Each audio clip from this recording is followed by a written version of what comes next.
So welcome to part two of Hanukkah. And I want to again just emphasize to you that we're just walking through the aspects of Hanukkah and how important it is and why it is important for us as believers in Yeshua about Hanukkah.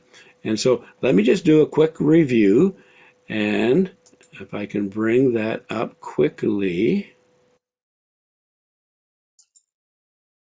here it is.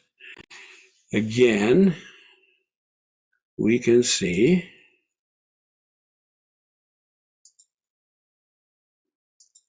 the Hanukkah, 9 prongs on the Hanukkah versus the 7 on the normal menorah for the Jewish people.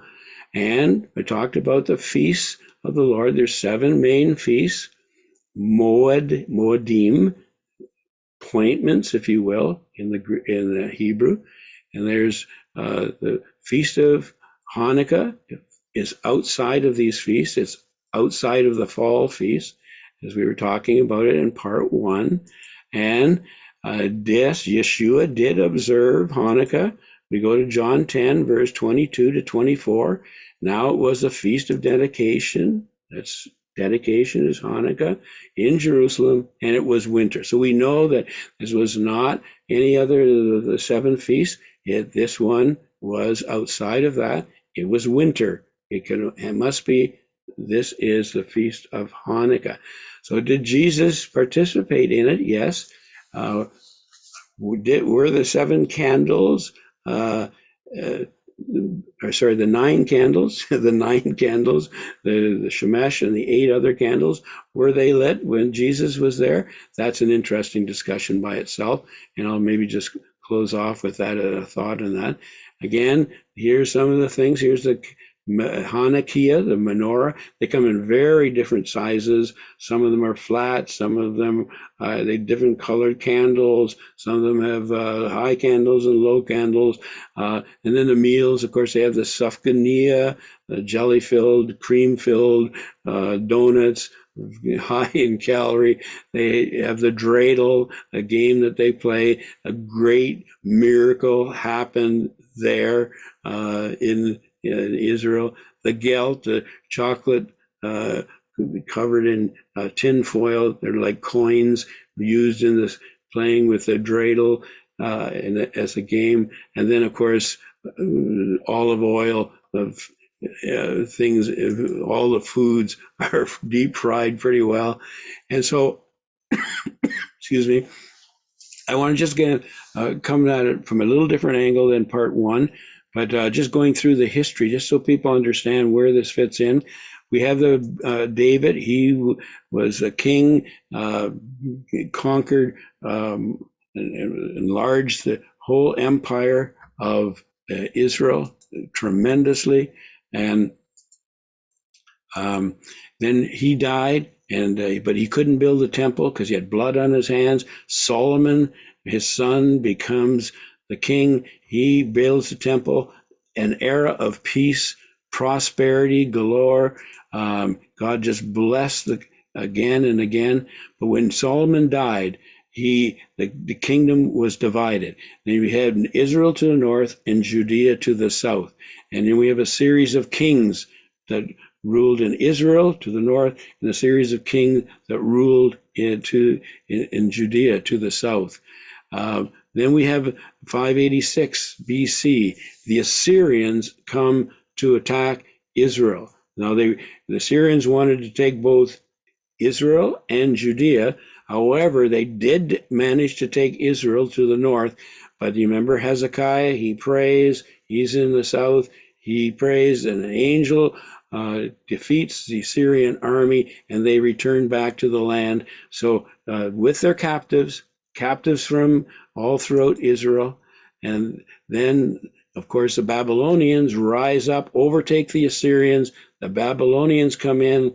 They already have control over the northern part of Israel, called Israel, but they haven't got control over the southern part, called Judea, where the Jerusalem and the temple is.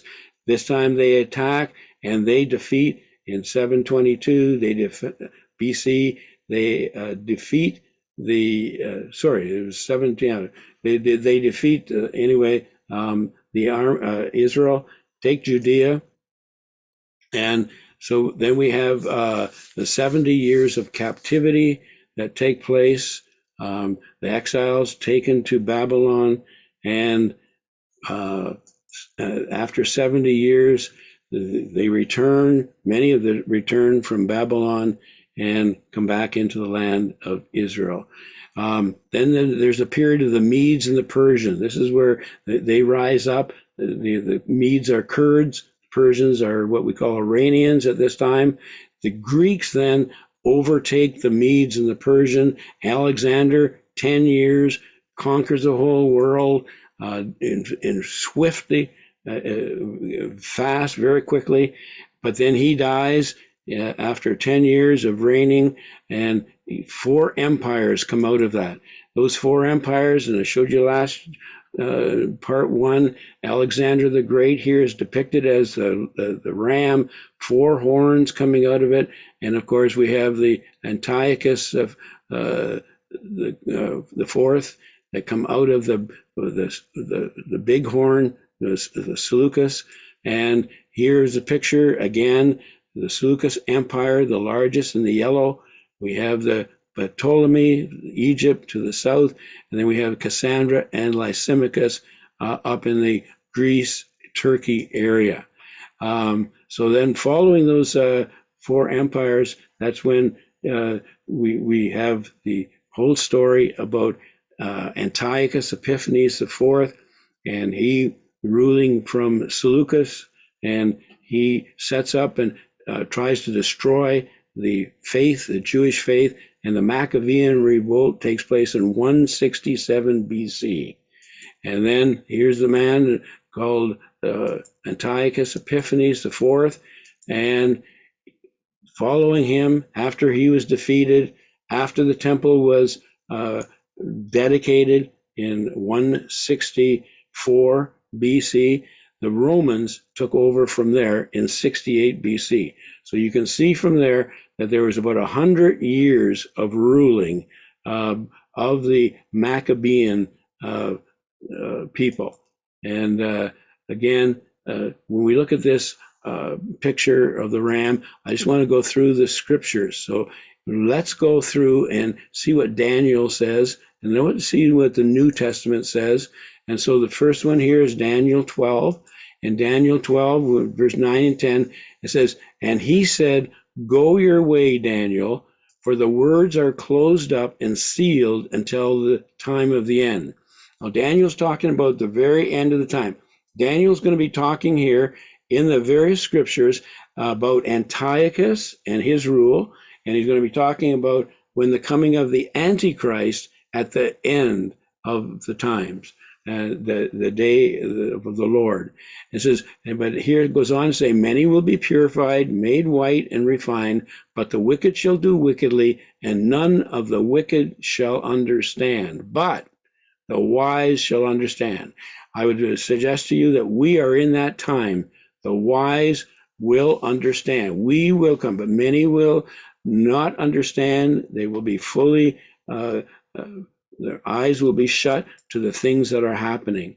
And then in Daniel 12, verse 11 and 12, and it says, "And from the time that the daily sacrifice is taken away," I believe, and many scholars believe there's talking about this, the time of the Antichrist, and talk about, "and the abomination of desolation is set up." I believe that's in the middle of that, the tribulation period, a 3.5-year period where there's going to be a covenant made with Israel. And then the book of Revelation talks about that. And after 3.5 years, there will be an act of abomination of desolation. The covenant will be broken. And then the second part of the tribulation period, they call the Great Tribulation. And then, of course, at the very end is when the Lord comes back, when the second coming, we call it. And then here it says, "There shall be 1,290 days. Blessed is he who waits and comes to the 1,335 days. Now, I won't go into those different numbers, but many speculate we will know one day, we'll know these numbers, how they come about. Many believe that this is at the end of the full tribulation time, where there will be a transitioning into what we call the millennial rule, a 1,000-year reign. You'll have to go and do more research on that. There's differences of opinion. I don't want to really go through that right now, but I want to go back to Daniel 7. We were looking at Daniel 12. In Daniel 7, 400 years before the time of Antiochus, 400 years before the time of Alexander the Great.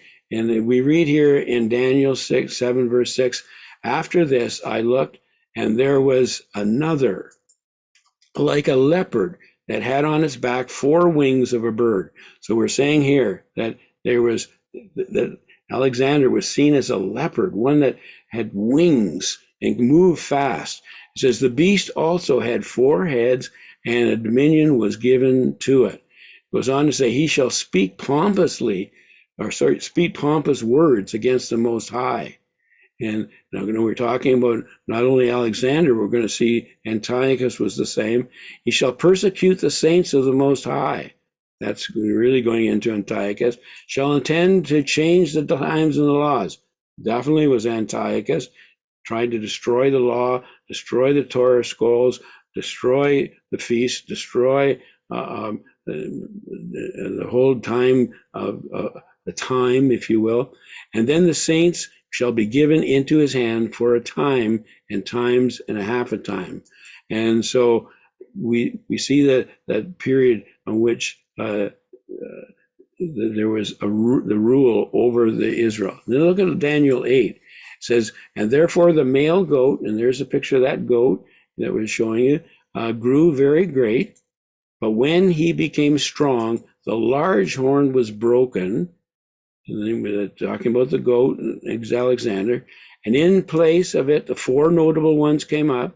That was the 4 sons that were going to rule after Alexander Great, toward the 4 winds of heaven. And then in verse 9 and 10, and out of one of them came a little horn. That's referring directly to Antiochus, which grew exceedingly great towards the south. He attacked down into Egypt, Ptolemy, toward the east and toward the glorious land. And so he took, the attack was on Israel itself. And it grew up to the host of heaven, and it cast down some of the hosts and some of the stars to the ground and trampled them. And then it goes on in verse 11 and 12. He even exalted himself as high as the prince of the host. That's, again, Antiochus Epiphanes. He called himself God manifest. And by him the daily sacrifices were taken away, and the place of his sanctuary was cast down. Antiochus did that. Now also you're going to see the repetition of some of these things when the Antichrist sets up his time, in as the book of Revelation describes. And it says, because of transgression, an army was given over to the horn to oppose the daily sacrifice, and he cast truth down to the ground. He did all this and prospered. That's Antiochus. Then I heard a holy one speaking, and another holy one said to that certain one who was speaking, how long will the vision be concerning the daily sacrifices and the transgression of desolation, the giving of both the sanctuary and the host to be trampled underfoot?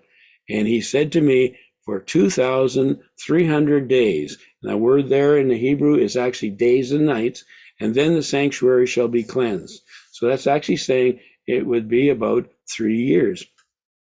And so, and that's exactly what took place. It was 3 years, from 167 to 164, and the sanctuary would be cleansed. And we have the dedication by the Maccabees. Now in the New Testament, we go and we read in book of Matthew, and this is important because it says, and this gospel of the kingdom will be preached all the world as a witness to all the nations, and then the end will come. Wow. Therefore, when you see the abomination of desolation, so Jesus is saying there is going to be something called the abomination of desolation, just like what happened in the time of Antiochus when we celebrate the Hanukkah. And it says that abomination of desolation spoken of by Daniel the prophet standing in the holy place. Whoever reads, let him understand. So Jesus is actually referring to Daniel. He's talking about the abomination of desolation. And then in Paul, he in 2 Thessalonians 2, verse 3 says, let no one deceive you by any means, for that day, meaning the return of the Lord, the finishing of the tribulation period, will not come unless the falling away comes first. Now, Paul uses a word here called apostasia. Apostasia can mean falling away, but some Bible scholars are saying no, apostasia can also mean departure. And so some people would say this is referring to the rapture, perhaps. Others are saying no, it's referring to the falling away of the belief of the ones who, the believers. Okay, you can go either way in this, but let's continue on. And the man of sin is revealed. That's the Antichrist, the son of perdition, who opposes and exalts himself above all that is called God or that is worshiped, just like what Antiochus did. And so so that he sits as God in the temple of God, showing himself that he is God. The Antichrist will set himself up as God in that tribulation period, just like Antiochus Epiphanes IV. What are the lessons that we can learn here? Well, let me just say there are lessons that just walking through. Number one, apostasy occurs first. And so all of us who are believers, we need to take a moment and look at this and say, is apostasy taking place today in the church, across the world with believers? Is it happening in North America? Is it happening in our arena of authority? And so talking about the falling away from the faith, apathy and indifference, lukewarmness, this is the first thing to be watching for. And some of the leadership will lead the way into the apostasy, and there'll be a falling away. This is exactly what happened in the time of Antiochus the fourth, with the leaders in Israel. They made a covenant. They led the way into apostasy. Is that happening today? And in 2 Thessalonians 2, verse 3 and 4 says, let no one deceive you by any means, for that day will not come unless the falling away comes first. And the man of perdition is revealed, and the son of perdition, who opposes and exalts himself above all that is called God, or that he is worshipped, so that he sits as God in the temple of God, showing himself that he is God. So Paul is talking about this rise of the Antichrist. The second thing that we'll be watching for is the world seduces many of the believers. The world will have a tremendous effect. This is a thing to watch for, encroaching on the church conforming with the world and blending in with the world, compromising with the world. This is a very dangerous thing. Matthew 13:22 says, now he who receives seed among the thorns, he is who hears the word, and the cares of this world and the deceitfulness of riches choke the word, and he becomes unfruitful. Here Jesus is talking about the parable, of the seed, and he's calling us to be good seed, good soil to receive the seed. That's what he's calling for in this parable. But he says that the cares of the world and the deceitfulness of riches will choke the word. That's something to be watched for, to be avoided. Then the world demands conformity. I believe this is a time period where we're in right now. The world is saying, conform, be like us, change like us. And they put pressure on you. I mean, we look at all the things that have happened, even in this time called the pandemic. What has happened to enforce conformity and to force us to comply. But then the next part is deception and delusion begins. In 1 Timothy 4, he warns us, now the Spirit expressly says that in the latter times some will depart from the faith, giving heed to deceiving spirits and doctrines of demons. Wow. Wow. And so we were saying, is this happening? Are we watching this happen right now? Many would say yes. And in 2 Thessalonians 2, verse 9 and 10, the coming of the lawless one, that's talking about the Antichrist, is according to the working of Satan with all power, signs, and lying wonders. Wow. And with all unrighteous deception. Wow. Among those who perish because they did not receive the love of the truth that they might be saved.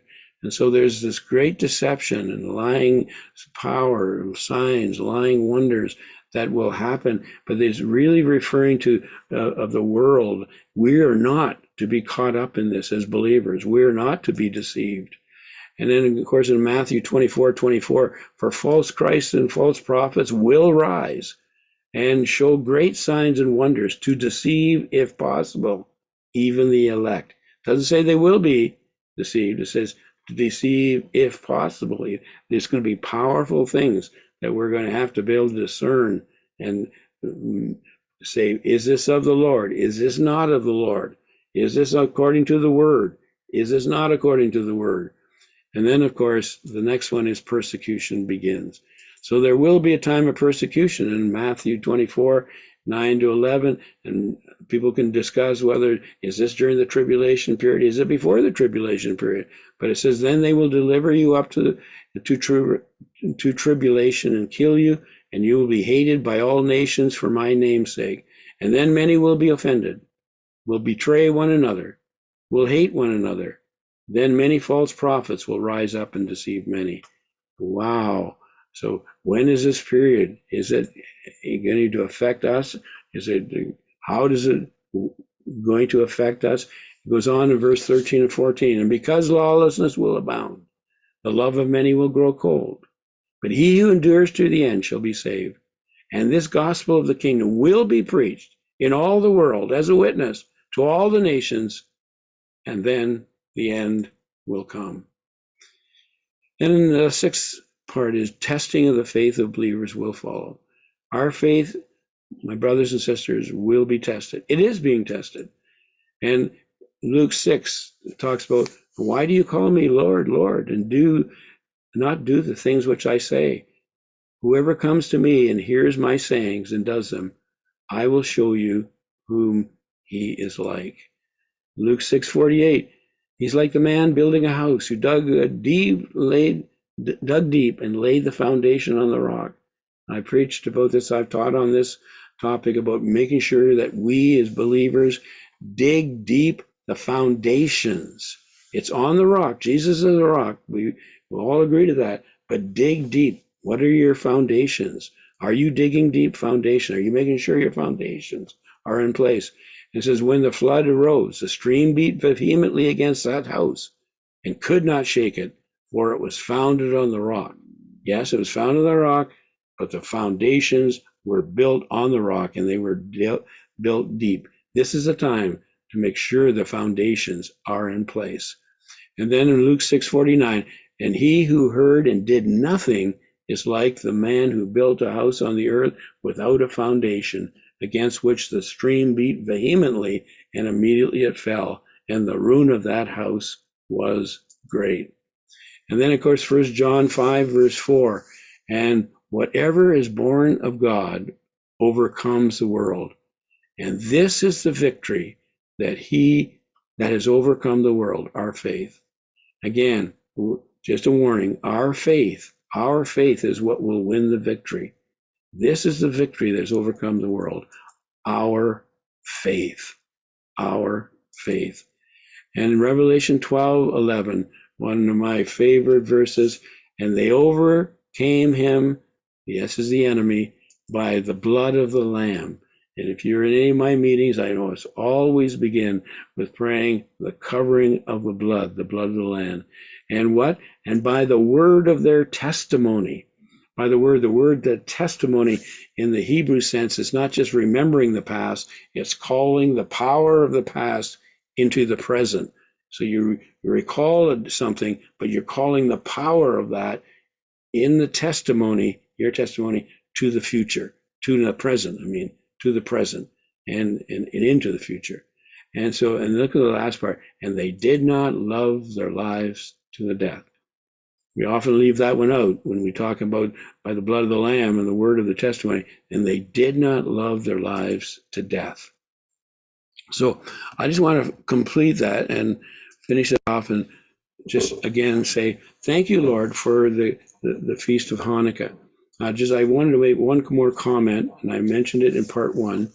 The whole area about the lighting of the candles with the miracle of the oil. Now, the tradition was that they had to, when they were rededicating the temple, they had to have the oil. So they had to go to the Galilee. It took them, they only had one small amount of oil for that would have burned the menorah for one day. And so that this is what the legend is. So then they went off to the Galilee to get the oil, the only place you could get olive oil, and then bring it back. And then, but in that time period, it took 8 days. But the one measure of oil lasted for 8 days, and that was the miracle of the oil. And so many people say that was the great miracle that took place. But by the way, like I said, you go in and try to find that historically, try to find that in any of the Maccabees did not say anything about the oil. Matter of fact, they said the 8 days was based on the fact that it was the Feast of Tabernacles that was missed, and they were going to celebrate, and it would celebrate it every year on the 25th of Kislev, 8 days to remember what the battle that was won by the Lord in the purification of the temple. And so it did appear in the Talmud, but hundreds of years later. And people say, well, why would that be? What's happened there? Here is a possible scenario.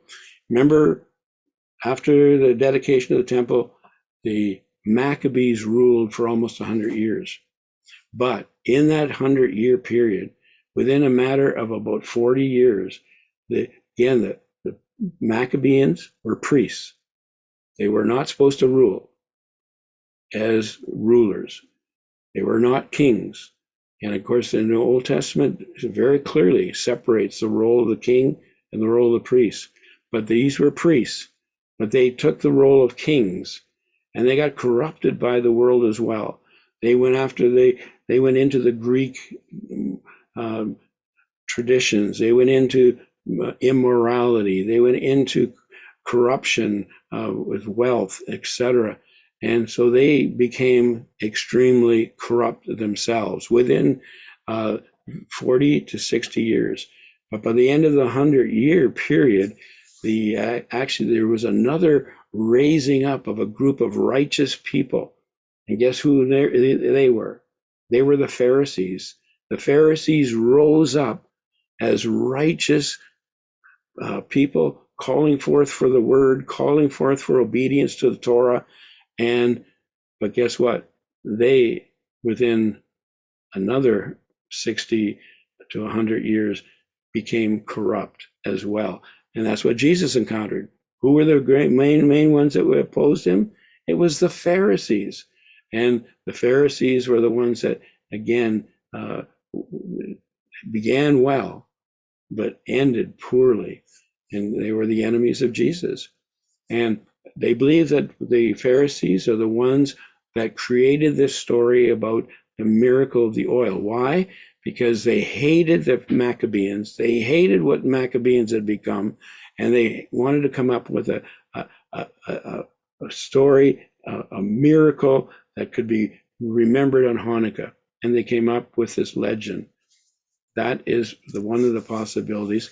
But you're not going to change traditions. I realize every time I go to one of the synagogues and we light the Hanukkah, the Hanukkah, the candles, and they tell the story about the miracle of the oil, the multiplication, and I smile and I said, don't forget the Maccabees, don't forget the Maccabees, because that's the real story about the great miracle that happened there. Anyway, I hope you enjoyed this. I hope that it made some sense to you. I just see the scriptures, old, new. I see the celebration of Hanukkah as being ever, ever so special. So God bless you, and happy Hanukkah. Traditional Hanukkah greeting is Chag Sameach Hanukkah, and I say that to you. And remember, it started on this year on Sunday, the 18th of December, and it ends. The last candle is lit on December the 25th night, and that 8-day period is a beautiful time to look to the Lord and say, "How great you are! How great thou art!" Amen and amen.